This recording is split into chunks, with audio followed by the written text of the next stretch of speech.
Welcome to Fiery Discourse, your podcast and media featuring dragonesses, female dinosaurs, and other similar saurians and scalies. I'm your host, Ludmillanon, and with me are my co-hosts, Angron, Mathmachine, The Shark, and our special guest today is Isasaur. Today is our 141st episode, and we're discussing the 2001 Pokemon Master Quest episode, A Promise is a Promise. So, let's get things started. I'm on a master quest, I want my whole world to see. I believe I'm gonna be the very best, 'cause all I got to do is believe in me. Pokemon. Always a banger.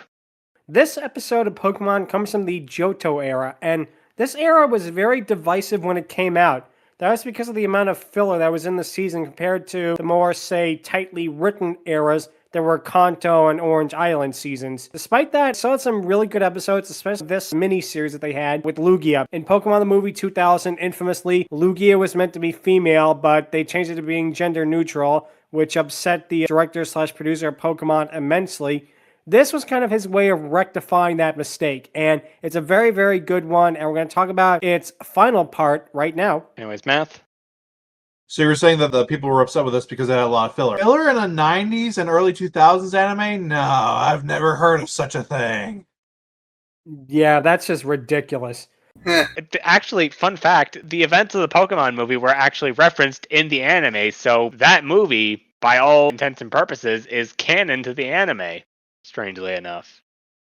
Yep, pretty much all of them were. Pokemon The Movie 2000. This could be considered a sequel to it in a way, but we'll get to that in a little second. The episode itself begins with the narrator recapping that Ash and his friends, including Richie, who was first seen in the earlier Kanto era seasons, went to Augie Islands where they discovered a Lugia and her child, Silver. And as I said earlier, unlike Pokemon The Movie 2000, this Lugia is 100% explicitly stated to be a female. It is 100% confirmed that this Lugia is a female, which is very, very good for our podcast. Oh, go ahead, Angron.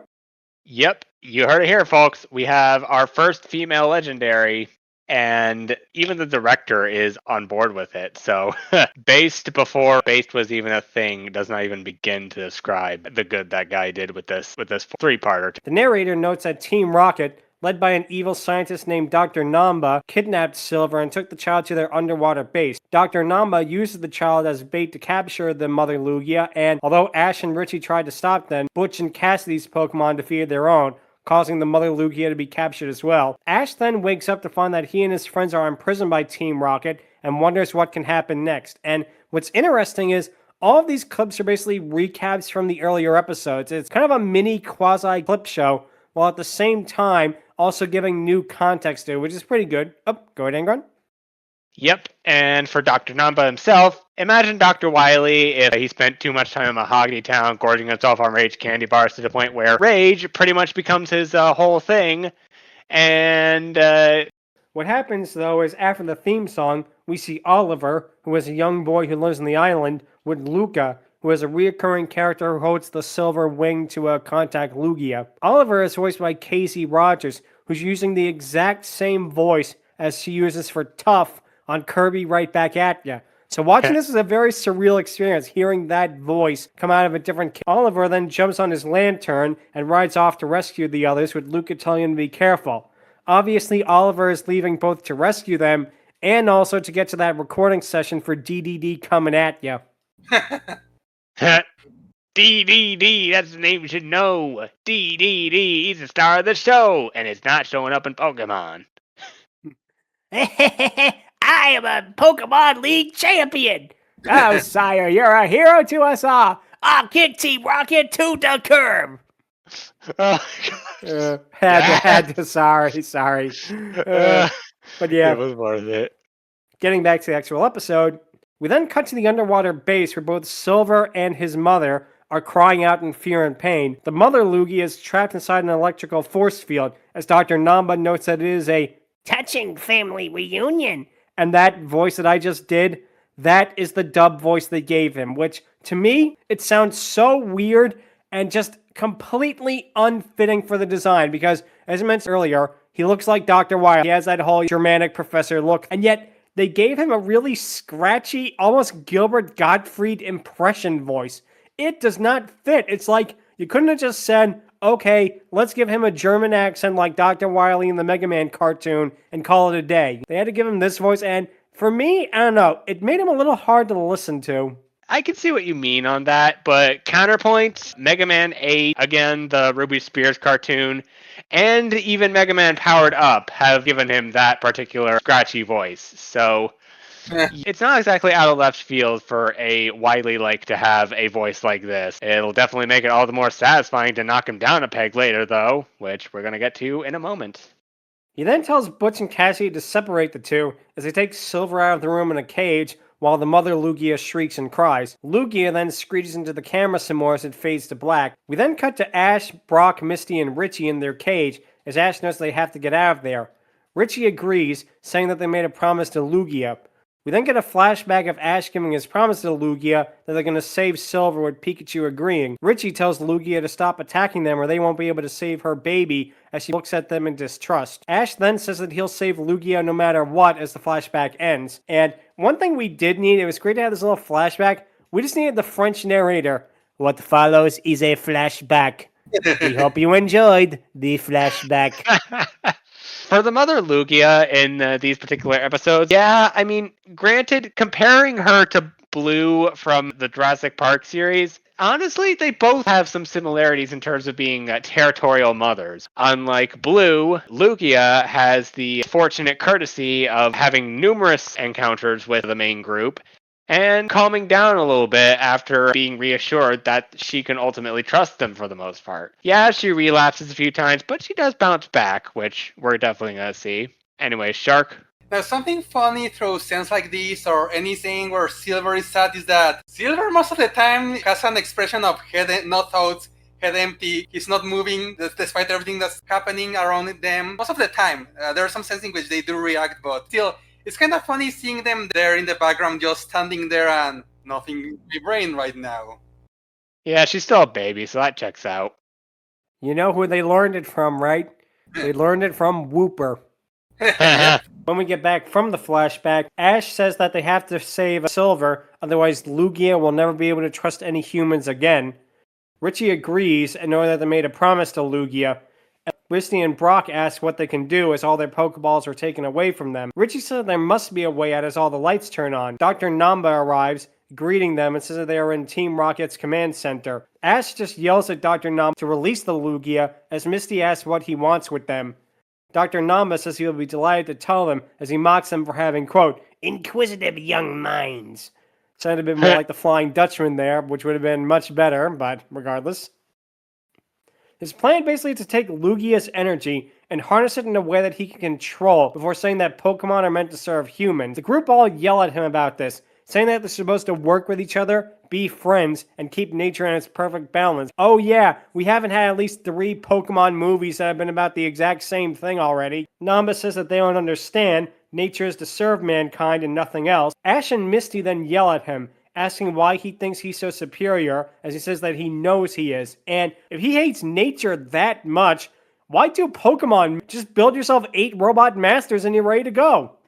Exactly. You already got Heat Man, you got Bubble Man. You pretty much have one for every single Pokemon type. Yeah, I don't know indeed. if Top Man could be there because he stinks, but... Okay, if you really want to get technical on that, he has Flame Hyanard, he has Top Man, and he has one other that we're not going to spoil just yet, but believe me, it's coming. It's coming.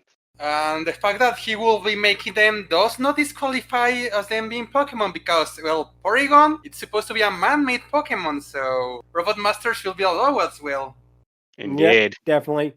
He then tells them that he invented the devices that made both Houndoom and Hitmontop so powerful, as you get another flashback. He notes that he managed to create a device that simulates extreme rage attacks and calls it, and this is a direct quote of what he calls it throughout the episode, Namba's Nasty Pokemon Provoker. They say the name multiple times, and no, it does not get less stupid every time they say it. I have to imagine in Japanese it flowed better, or it sounded less ridiculous. They keep saying it over and over again, and with repetition, it does not get any better. Go ahead, Angron. Yeah, I agree that it's a little bit of a mouthful, but honestly, it's a kid's show, so a little leeway is par for the course on this kind of thing. Even if it kind of does wear out its welcome after a while. Anyways, Math.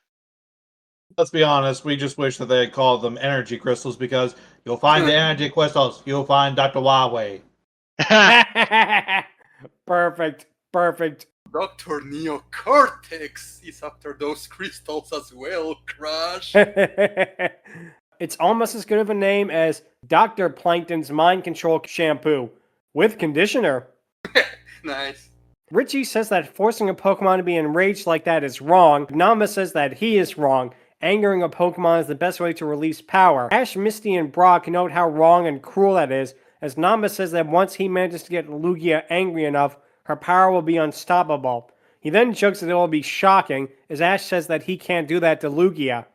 Namba then says that he'll start with their Pokemon, as a table rises on the floor with both Pikachu and Sparky, who is Richie's Pikachu, tied to it. Ash and Richie cry out to them as and yes, we're going to say it too, Namba's nasty Pokemon provoker is slowly being lowered onto their heads, with Namba saying they'll never be as powerful as they will when infused with pure rage. We then cut to Oliver riding on Lantern before he sees an opening on the underwater base and leaps into it.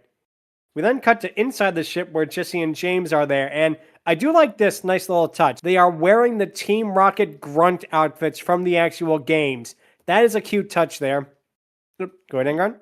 Yeah, also, on the topic of some character models matching the game sprites, Oliver looks kind of like a capless younger version of a swimmer from Gen 3. Like, he has the same skin, and yeah, if he had the goggles, you might as well mistake him for like a swimmer or an inner tube trainer. I could definitely see that. I wonder if they based it on that. Well, they probably Yeah. did, because again, anime is based on the game and not vice versa. But yeah, very interesting to note that. Yeah, he also gives me some Mega Man vibes, so he might as well be the Mega Man of this entire episode. Now, who would the Dr. Light? Jesse and James said that if they don't get the Lugia soon, they are going to be out, and Butch and Cassie are going to be in. James notes that he doesn't want to leave Team Rocket in that outfit, as they enter a security surveillance room, and Meowth pops out of James's shirt. Jesse wonders where Lugia is, as they note that the Tworbs were thrown in the brig, with James wondering what they were arrested for. Jesse then says a sentence that I cannot repeat because I am not good at alliteration. I'll probably trip up on it, and it'll sound very stupid. But one thing I do like, at the end, James's remark of, brilliant use of the letter C, got a great laugh out of me. I mean, Team Rocket were always the standout of Pokemon as a whole, and their absence in the newer episodes is really felt because, man, they were really, really funny. Oh, go ahead, Angron. Team Rocket is brought to you by the letter C! Just imagine them on Sesame Street. Nice. Yeah. That would be freaking crazy. They'd have to contend with Super Grover, but I'm sure they'll manage. Yep. Go ahead, Shark. Yeah, I think it's telling how likable and popular this trio or group because of what Pet was. Because outside of Ash and Pikachu, they were the only characters that were in single Pokemon season. What happens next is that Jessie tells Meowth to find the secret combination of the cage, as she tells James to log on to the Lugia's location. And I love how they do this. They basically do this by just smashing their hands on the keyboard several times, and it looks so funny. Oh, go ahead, Angron. Oh my gosh. I'm not, honestly, they may not be webs, because she would just hack circles around them. Just seeing them just go like that, just like that one episode of Dexter where he's at the new house and he's using a computer, just tapping random buttons. It's honestly pretty hilarious. Oh man. Numbers appear on the computer panel as the camera zooms into the security feeds. We then cut to Oliver sneaking in through a vent, but obviously they cut out a great line, because what he should have said was, come to Goldenrod City, we'll get together, have a few laughs. He ends up being captured by a Team Rocket grunt as Jesse and James walks by, noting that he is the kid that was with the Torbs before. Jesse and James then share a smirk before going to the Team Rocket grunt and telling him that they're going to take him off their hand. Oliver struggles against them before Jesse says that he'll need help opening the cage, then whispers to him. Oliver then thanks them, wondering who they are as the pairs stare at each other. Then they say that they're superheroes, and I will say this, they are probably the best superheroes in the Pokemon world since Gilgar Man. Probably. And yeah, that was an episode, Gilgar Man. Look it up if you haven't, because that is a fun one from the Johto era. We then come back to Dr. Namba's device still lowering itself onto Pikachu and Sparky's heads, and I will say this, Dr. Namba is evil. He's not very smart, because the machine is still taking this long to lower 2 stupid headbands onto Pikachu and Sparky's heads. It's like he could have done it himself with his own hands, done it in 2 seconds, and he would have won. But it's like, no, it's like, I must build an extremely slow device to do it for me. He's from a different time where pendulums slowly falling down on damsels was a more common trend. That's the vibe I get from that scene. Anyway, Shark. The old James Bond villain move of leaving James in a machine that will slowly kill him but still give him enough time to escape rather than just shooting him. Yep, that is exactly what it is. Oh, go ahead, Matt. The evil genius scientist being overly dramatic and actually a complete moron. Man, we don't have to make the Dr. Wily references. They're doing it themselves. Yeah. Ash and the others yell at him to stop it as he tells them to shut up as they're ruining his concentration.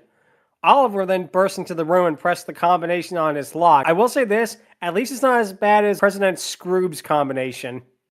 Yeah. Ash then frees himself from the cage and tackles Dr. Namba into the wall. He then rips the machine off, starts smashing it into the control panel, and it's like, god damn, does Ash need to battle Pokemon? He's pretty strong on his own. You can probably take him on one-on-one. He rips off this machine, this giant metal machine, and he just starts wailing on the computer panel with it. It's something that you really have to wonder, was Ash stronger than we think, at least physically? Oh, we don't have to wonder. We have actual proof. Because on top of throwing a log, on repeated instances, he has carried around Pokemon that are heavier than humans. A Hippopotas, a Larvitar, and a Cosmoem. That shit is heavier than Osmium. Yeah, that kid pretty much lifts Osmium level stuff, and he's just fine with it. That kid is yoked. Which reminds me of this one theory that Bruno is Ash's dad. And seeing him do all that shit, I 100% believe it at this point, because no way would anyone else have the kind of strength Ash does if he's related to Bruno. Because Ash smashed the computer panel, this manages to free Pikachu and Sparky instantly, who leap into their trainer's arms. Ash asks if Pikachu is alright, as he happily says Pika in response, and I'm sorry, I'm going to say right now, Pikachu is always adorable. I never got the hate for him. He is such an adorable little boy. He is almost as good of a boy as Kirby, who is the boy. And plus, this is the era where Pikachu was still Chonk Pikachu as well. Yeah, a little bit. Ash then thanks Oliver, as Misty asks how he knew the code. Oliver mentions that 2 nice superheroes gave it to him, as Ash is confused about that. And we know who it is. It obviously was Mermaid Man and Barnacle Boy. Listen up, Team Rocket! I want to eat my meatloaf! Yeah, we need to wrap this up by like 7 before he gets his medicine. Dr. Namba then gets up and presses a panel on the wall, saying the party has just begun, and unfortunately, Metal Man does not come out of the wall because he was the coolest robot master, even if his weakness to his own weapon was pretty stupid. Oh, go ahead, Shark. An alarm suddenly plays as Jesse and James tell the other Team Rockets to keep moving, and that those scoundrels have gotten loose. The group then go into the next room, only to run into Team Rocket grunts, including Butch and Cassidy. They then send out their enraged Houndoom and Hitmontop as Ash and Richie use their Pikachus. Houndoom attacks with Flamethrower, and Hitmontop attacks with Roving Kick, but both Pikachu dodge it, because again, Ash and Richie literally just say, Pikachu or Sparky, use dodge! And it's like, that's not a Pokemon move. Granted, the accuracy to the games in the anime at this point was getting a lot thinner compared to how it was later, but they then used Thunderbolt to destroy the enraged devices on the evil Pokemon's heads.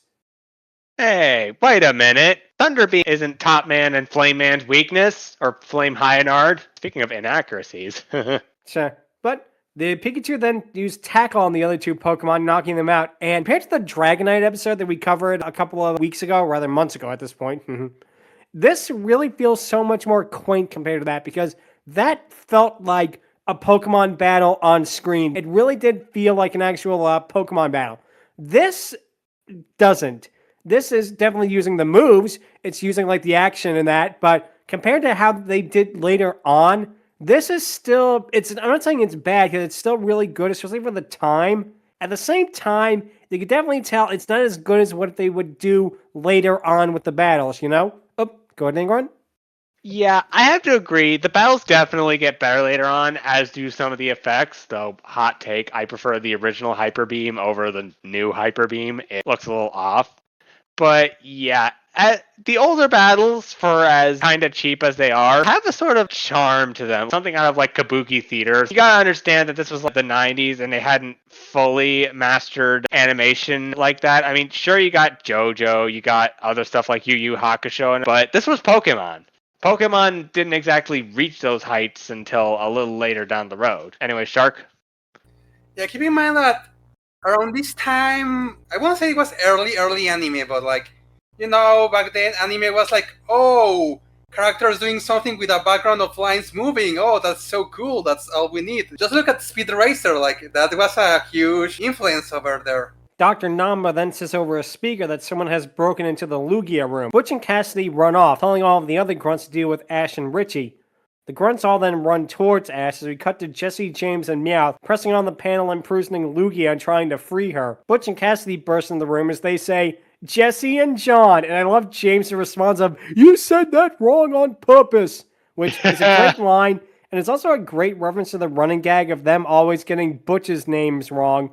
Now that he's basically doing the reverse, which got a good laugh out of me. Jesse and James say that they plan to steal Lugia and get all the glory, but before that, go ahead, Meth. I gotta say, having rewatched this episode after watching a lot of the newest series, Jesse and James are sorely missed. They were such a huge part of the original series, and it is very lacking without them. They were such comedic gold. Pretty much every single generation. Like, I remember the director had the choice between either choosing Misty to go with Ash to Hoenn, or he had the choice of Team Rocket. And man, he made the right choice there because Team Rocket just kept the show going, and they were never not bad. Let's put it that way. They always brought a good laugh. Butch and Cassidy say that no, they won't, and that Jesse and James will just get in the way.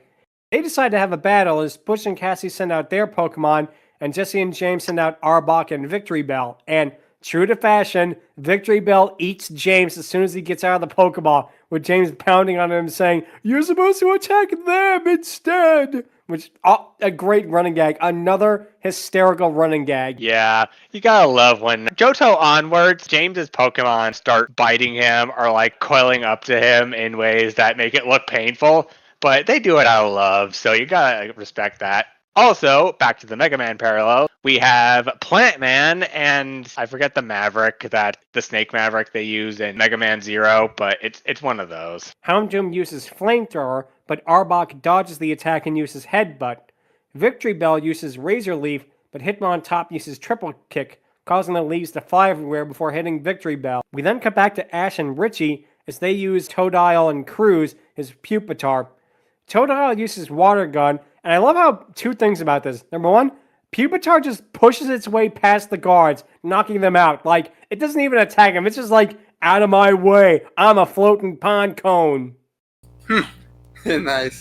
I love the fact that Pupitar, all he really does in these series of episodes is just stand there, take damage, and just body slams everything in his way. Like an iron cage, seismic truck, guy's nuts. Just like, this guy just does absolutely nothing, and yet the one thing he does is funny every time. He's just like, Pupitar! Oh! It just gets a laugh out of me every time. Also, High Leg Oiler Buckle. That's who it was. The second thing that always makes me laugh is I love how Totodile sounds exactly like Donald Duck. Like, oh, we got this cute little baby alligator thing. What voice should we give it? Hey, let's just make it sound like Donald.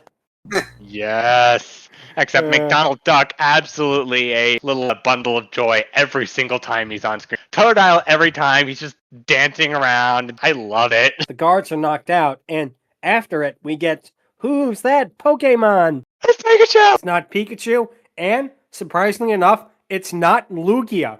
It turns out to be Executor for some bizarre reason. Oh, go ahead, Shark.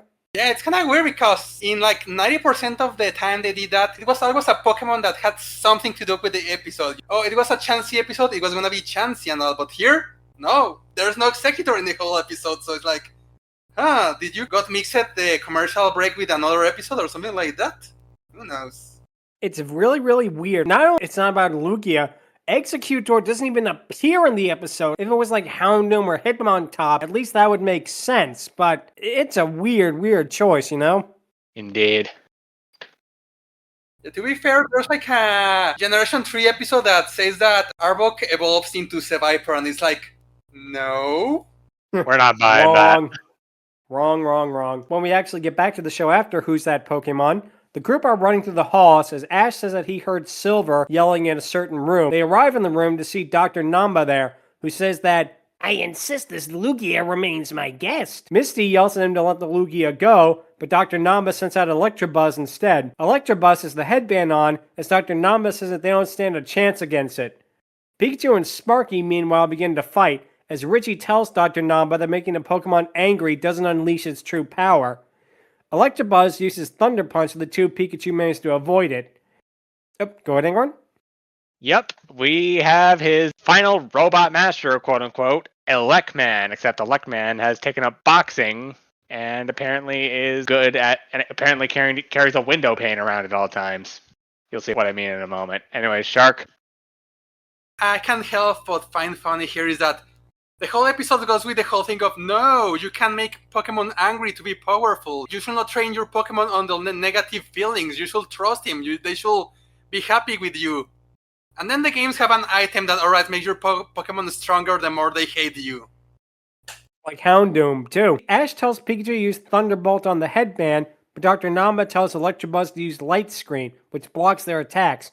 He then has to use Thunder Punch again, telling it to give no mercy as it attacks the Pikachu. Dr. Mamba then tells Electabuzz to turn it up, which causes Electabuzz, of course, to get even angrier and knock out Pikachu and Sparky. He then gloats about his rage power, then decides to turn the dial up to 11, and obviously this is foreshadowing for one thing. He's going to release an album called Sharpedo Sandwich next. Instead, Electabuzz uses Thunder Punch, which manages to launch the Pikachu into the air. We then come back to Team Rocket as Cassidy has Houndoom use Flamethrower. Arbok ducks as it manages to hit one of the support beams that is keeping Lugia trapped. Hitmontop, meanwhile, tries attacking Victory Bell with Rapid Spin, but the plant uses Vine Whip, causing it to hit another beam. Houndoom then hits a third support beam with its flames, and obviously, we needed a cameo from none other than Double D here. Is that the support beam to trap Lugia? What's a support beam? Jesse then sends out Wobbuffet as Cassidy has Houndoom use Flamethrower, and man, Cassidy, you keep using Flamethrower, you're gonna run out of PowerPoints soon, you know? Wobbuffet then uses Counter, and this causes the flame to hit the final support beam, which of course releases the Lugia. Lugia then roars as we get a really great shot of all of the Team Rocket members in the room looking afraid, except for Wobbuffet, who just screams his name. And I'm sorry, that is hilarious. Lugia then hits all of them with Aerial Blast, causing them all to fly out of the base and, of course, blast off again with, of course, the infamous Twinkle in the Sky. This is the last time we actually see Team Rocket in the episode. An interesting way of getting them out there. Yeah, especially because they did help this time, so... Lugia then roars as the underwater base surfaces because one of the walls has been knocked out. A voice on the loudspeaker says all hands to take shelter as Lugia just bursts through the wall and roars, then flies off. Silver, now finally aware of the world around them, is crying in their cage as Ash and Richie says they won't lose to Electabuzz. This time, they have both Pikachu attack together as Electabuzz uses Thunder Punch. The two manages to leap out of the way as Ash and Richie have them use Thunderbolt on his head. Dr. Namba laughs again about how much he loves Rage as he then has Electabuzz use Light Screen, blocking their attacks. Brock notes that even two Thunderbolts can't get through the Light Screen as Electabuzz then uses Thunder Punch again to knock the two Pikachu away. Dr. Namba keeps turning his control up. Richie notes that they've had to destroy the controller. Oh wow, it took you that long to realize that? I get that they're kids, but still. Needed to wait for the third act to realize that. Ash tells Pikachu to hit Electabuzz with a Thunderbolt as he blocks it again with Light Screen. However, Sparky then uses Thunderbolt on the control, smashing it and completely destroying the device. Electabuzz, now weakened, is hit with Thunder by both Pikachu and Sparky, causing it to trip and fall on top of Dr. Mamba. Mamba whines about Rage being powerful, as Ash says that it's not Rage, it's Trust, as he and Pikachu nod, with Richie and Sparky doing the same. Mamba says about, "That makes me angry," which makes me think of one thing.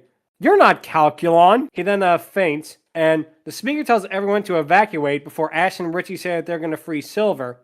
Yeah, the only way the Dr. Wily comparisons would have been wrapped up nicely is if he did the Dr. Wily bow at Ash and the others. Doubt it would have worked, but it wouldn't hurt to try. Ash then uses Cyndaquil, and Richie uses Zippo, his Charmeleon, to use Flamethrower to melt the bars. Ash then uses Totodile, and Misty uses Poliwhirl, always nice to see him, to use Water Gun, which rusts the bar, then uses Cruz to smash through the bars. And this causes Silver to be free as Oliver runs up and hugs him. We then cut to Lugia just shooting Aeroblasts randomly and roaring, blowing holes in the base. Ash and the group then put Silver on a little cart and wheel it towards Lugia.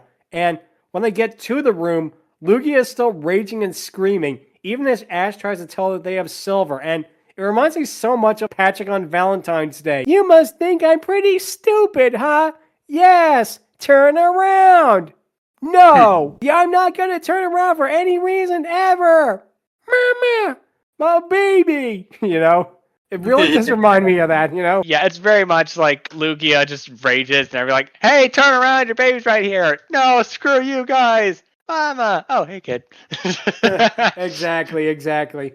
But in another adorable moment, Ash says that it took a while, but they promised her they'd get Silver, and they did.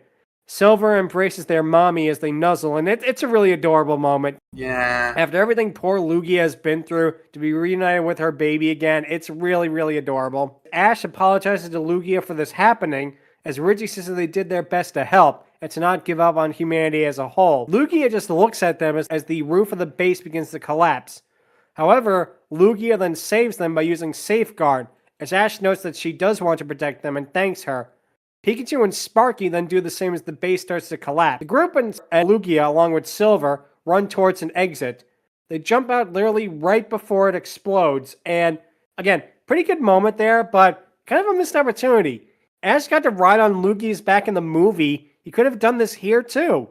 We then cut to a bunch of Team Rocket grunts and Dr. Namba as he is floating on the wreckage. A grunt asks if Dr. Namba is okay, as he immediately starts sobbing in response, which, this is the last we see of him in the Pokemon anime as well. That's his comeuppance. The base is destroyed, but he's still out there. Oh, go ahead, Shark. Indeed.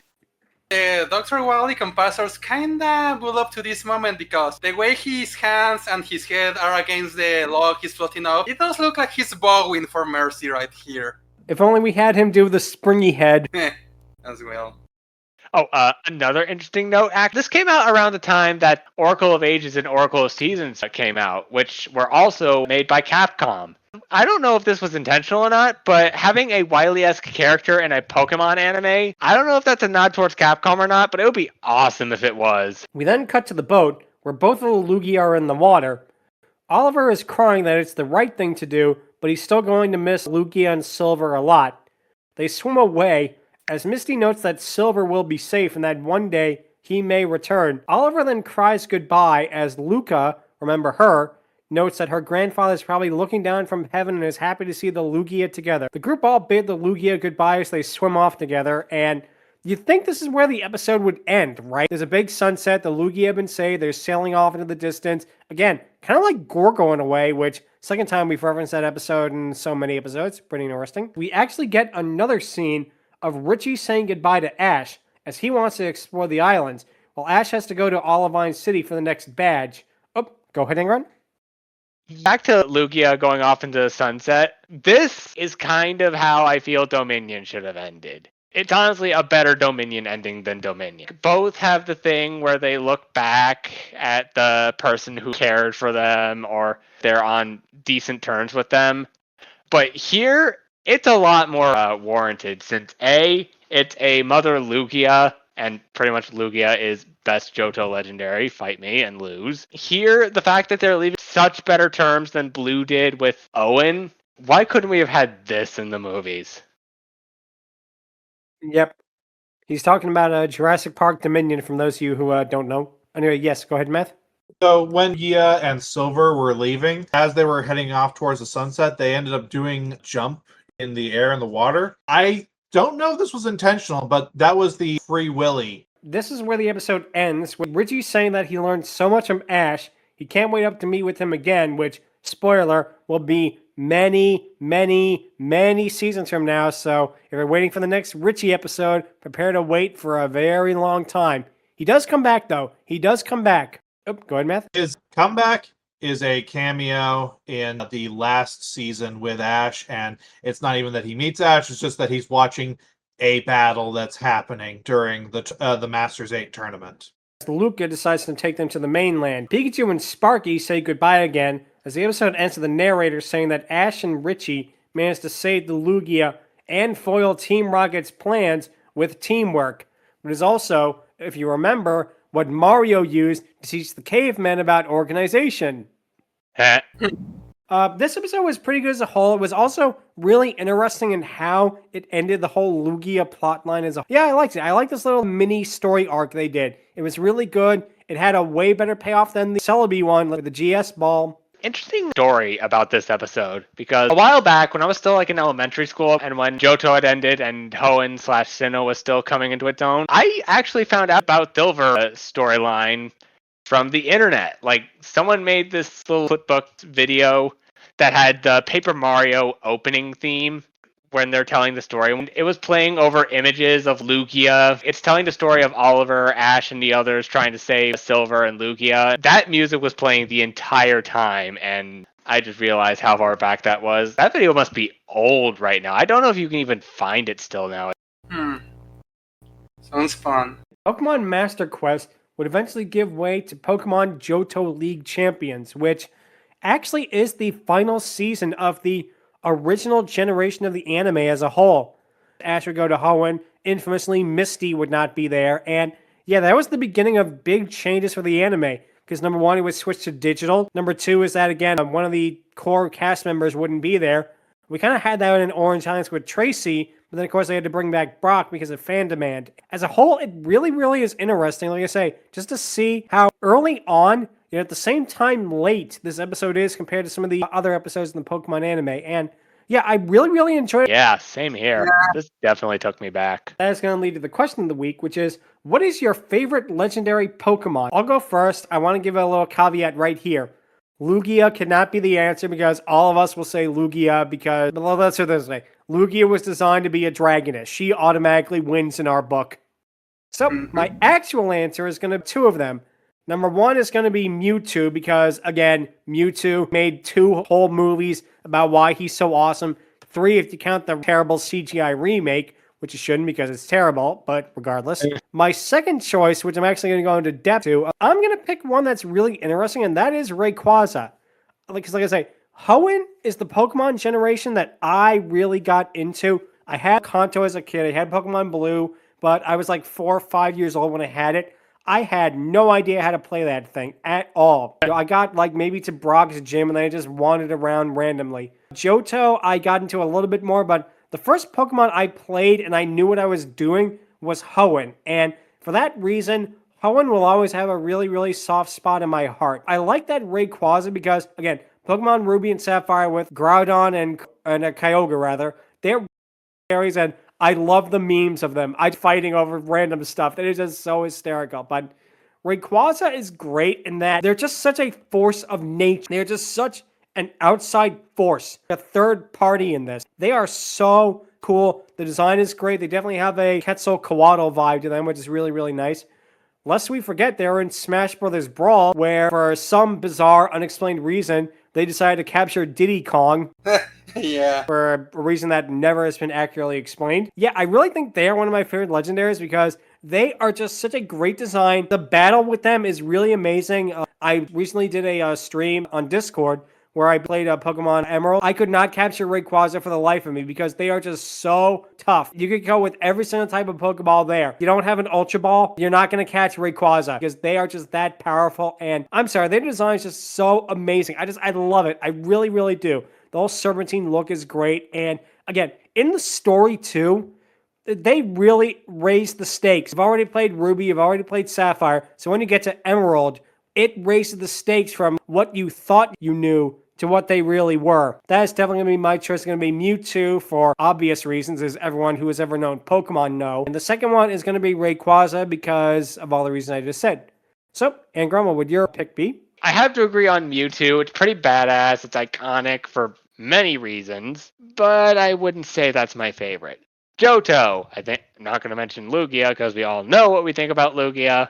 We're going to tackle that later.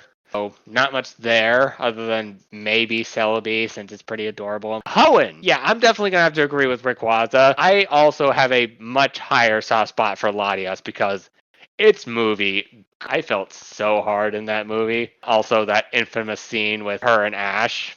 If you know, you know. That. Also, Deoxys, which, quite a bold leap, to put it lightly. Sinnoh! Giratina, 100%. I will not. There are a lot of other Sinnoh legendaries that I will definitely respect.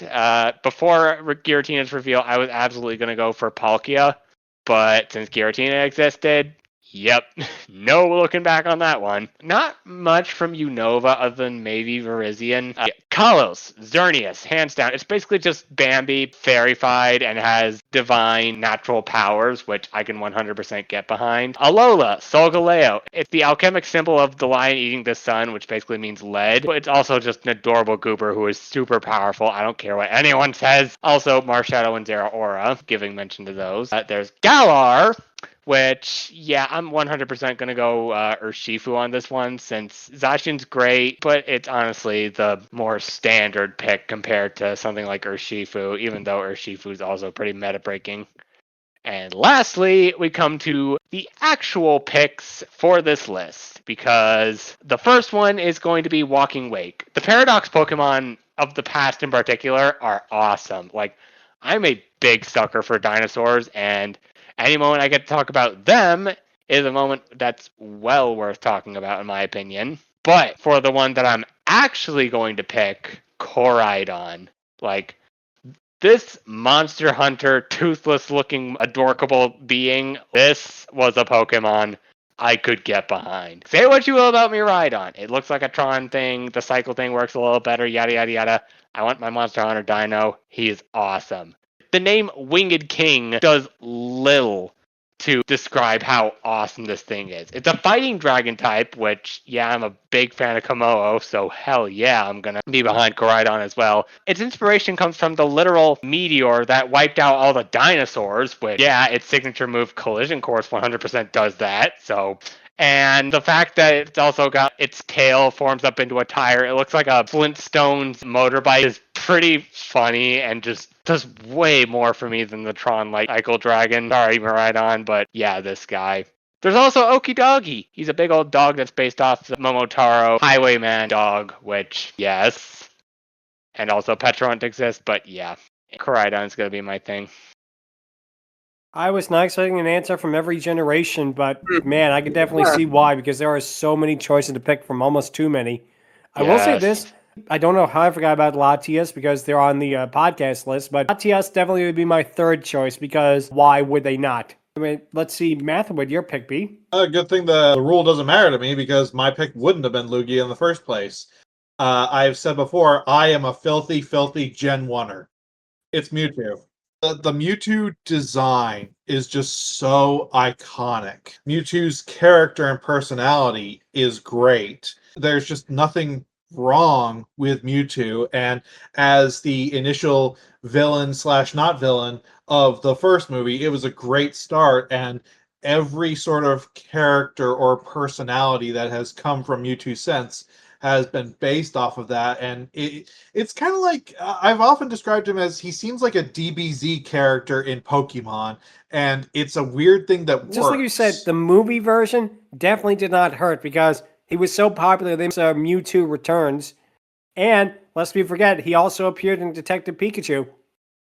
Right. Great choice right there. So, let's see, Sharkwood, your pick B?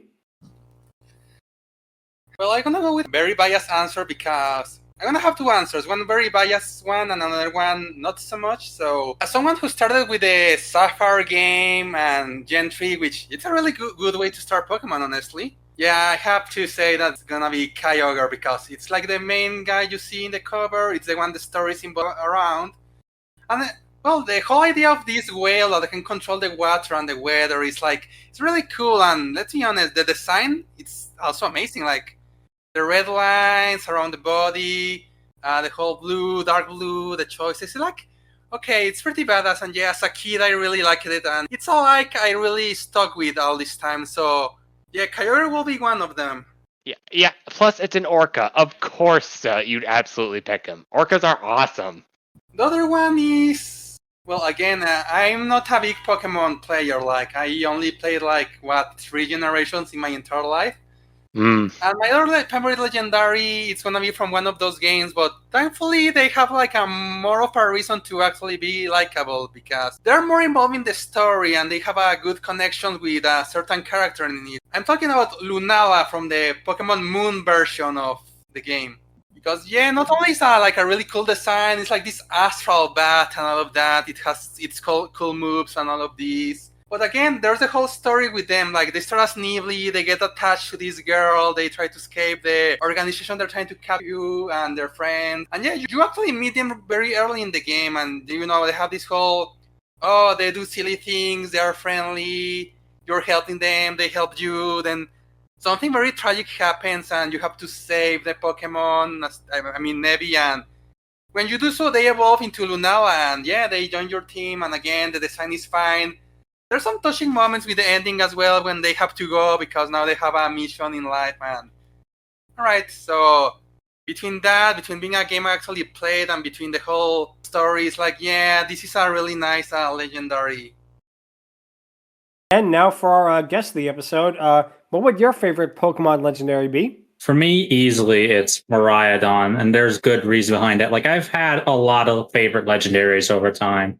Between the first person that came before Walking Wake, the original version of him, he was a good first choice. Mewtwo is always a good one. Then Lugia is always a good one. Obviously, I loved Rayquaza and its Mega form. At the same time, I also loved the hell out of Groudon and his Primal form. God, that Primal form is something you will never get from anything else. I remember I liked the Y one more because it's more of a wyvern type and it's literal darkness, if I remember right. Again, correct me if I'm wrong there. Sword and Shield, never played it. Yeah, Solgaleo's best. I think both of them are good picks, to be honest. Sun Moon, easily Solagio. But rounding back up to where we are now, as I mentioned, Miraidon's my top pick. And the reason's because compared to every other legendary that is out there, you get these ones right off the bat and they're your friends to the end. And just there's something so cute about Miraidon. Miraidon is a good choice too. Heck, I even bought Angron a little statue, which I bet he's staring at right now on his desk. Yeah, I got my copy of Miraidon. He's got his own copy of Koraidon. But yeah, Miraidon's just, for me, his colors feel nice to me. He's smooth, elegant, and yes, a little bit of a futuristic thing. Either way, both options are still good. He's a blast to have around. I was going to get his shiny form when they released it in GameStop, but unfortunately I was 1 hour short, so unfortunately I missed out on it. Hopefully they re-released it sometime, but yeah, Miraidon is just that one. Because he's your companion from the beginning without having to work your ass off for him. Oh, and plus his one move. I can't remember what it's called. Yeah, I know what you're talking about. I've used it before as well. It was Electro. Violet was a good game. I just wish its performance was better. Yep, now it is time for the patent-pending Dragoness Scale, where we rank the Dragoness, of course. This time, of course, we're talking about the Mother Lugia from this episode, and I'll go first. Seeing as how I gave the first Lugia a 9 out of 10, I am actually going to give the exact same score to this one. Because, number one, design, really, really good. I love it. Everything about it, looks fantastic in that. The voice, okay, this time it doesn't really talk. It just roars, but yet you get the sensation of its motherly vibes, of its maternal instincts. And I really do like that. And you got to figure, what we have reviewed is part 3 of a 3-parter. So it's a little bit hard to judge without judging the other 2 episodes, but just from this one alone, they have so many good moments, like the little part with them nuzzling with their baby and basically with her protecting Ash and the others for saving Silver. That is such good character development and character growth for her. And again, design is peak. If we were just going by design alone, it'd be a 10. But the reason I'm giving it a 9, I feel like she could have had a little bit more agency. For example, getting them out of the base. I know she protected them from the base falling, but she could have also probably saved them all from getting out of there. She could have done a little tiny bit more, which would have been a little bit of an improvement in my book. But yeah, with that being said, definitely 9 out of 10. I love her a lot. She's got a great design, great characteristic, and maybe when we redo Pokemon The Movie 2000 in the future, maybe the original Lugia will get a perfect score. But with that being said, Angron, what would you say? More agency would have been needed, but I will also play devil's advocate and say that Ash literally demolished a computer and headbutted Pokemon Dr. Wily. I think they're good. But they also dived out, so to be perfectly honest, I think they were fine. But my major gripe with Mother Lugia was the fact that she tended to get a little ragey more often than not. And while she does bounce back, which is great, and ending in the episode absolutely put Blue from Jurassic World Dominion to shame, which, yeah, I have no qualms about saying that. I do admit that when she did the rage thing too much, awesome as it is, and while it was for justified reasons, it kind of wore out its welcome a little bit. It kind of makes her feel a little more like a shotgun mom than anything else, which, yeah, they have their good moments, but sadly, those good moments kind of tended to happen not as often as when she just got a little pissy at her kid being missed. Yeah, I'm definitely going to give her a 9 out of 10 as well, but she was close. Pretty close to getting a 10 out of 10 in my book. Nothing too crazy, but yeah, I will admit that if she had calmed down a little, she 100% would have gotten a 10 out of 10 from me. But yeah, 9 out of 10. All good. So, Matt, what would you give her? I gave Lugia an 8 because I just did not click with the movie, and unfortunately that hurt the character to me. This one, while it's still a 10 out of 10 design, don't change a thing there.